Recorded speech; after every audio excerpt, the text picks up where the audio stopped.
अस्सलाम वालेकुम। DM news Urdu के साथ मैं हूं राबिया खान। तफसीलात शामिल करेंगे जुराइम की दुनिया से।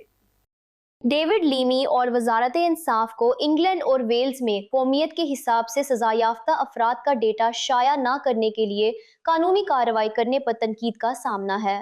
ये मामला इंफॉर्मेशन कमिश्नर के उस फैसले के बाद सामने आया जिसमें 2018 से 2024 तक गैर मुल्की शहरियों की सजाओं से मुतालिक डेटा फ्रीडम ऑफ इंफॉर्मेशन कवानीन के तहत जारी करने का कहा गया था।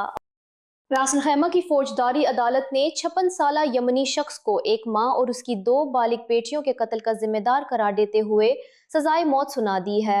ये केस गुज़श्ता साल एक रिहायशी इलाके में गाड़ी का रास्ता बंद होने पर झगड़े के बाद होने वाली फायरिंग से मुतालिक था।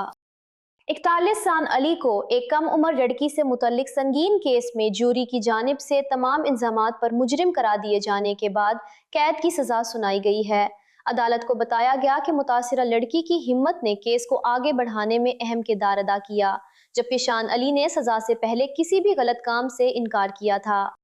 हडर्सफील्ड में खड़ी गाड़ियों को मुबैना तौर पर आग लगाए जाने के वाक़े के बाद 25 साला शख्स जख्मी हो गया।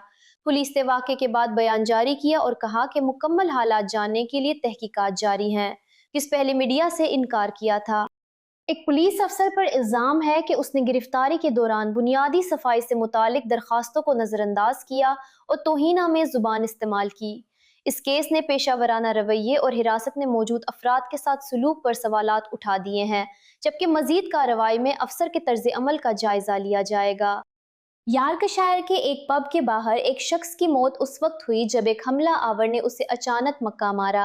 अदालत को बताया गया कि मुतासरा शख्स इस वाक़े के लिए तैयार नहीं था, जबकि केस ने मंशियात और शराब के असर में पुरतशद्दुद रवैये पर तशवीश बढ़ा दी है।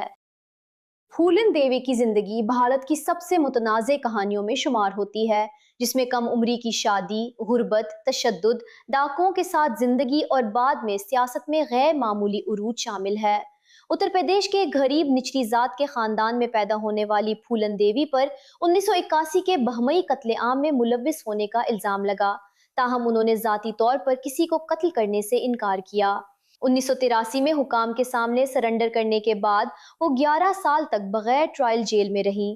फिर 1996 पार्लियामेंट की रुकन मुंतखब हुई और कई महरूम तबकात के लिए मुजाहमत की अलामत बन गईं। 2001 में उन्हें नई दिल्ली में अपने घर के बाहर कत्ल कर दिया गया। हरियाणा में एक संगीन वाक़े ने बड़े पैमाने पर बहस छेड़ दी है, जहां रिपोर्ट्स के मुताबिक 12 साला लड़के ने अपनी बहन से मुतल्लिक केस के मुलजिम शख्स पर मुबैना तौर पर फायरिंग कर दी।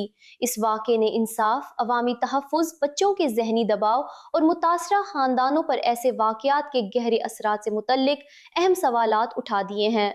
माहिरीन का कहना है कि जब बच्चे तशद्दुद में शामिल हो जाएं तो ये माशरे के अंदर गहरे मसाइल की निशानदही करता है, जबकि इंसाफ हमेशा कानूनी, मुनसिफाना और जिम्मेदार तरीके से ही होना चाहिए। न्यूज़ स्टूडियो से फिल वक्त के लिए इतना ही। मज़ीद बाखबर रहने के लिए देखते रहिए डीएम न्यूज़।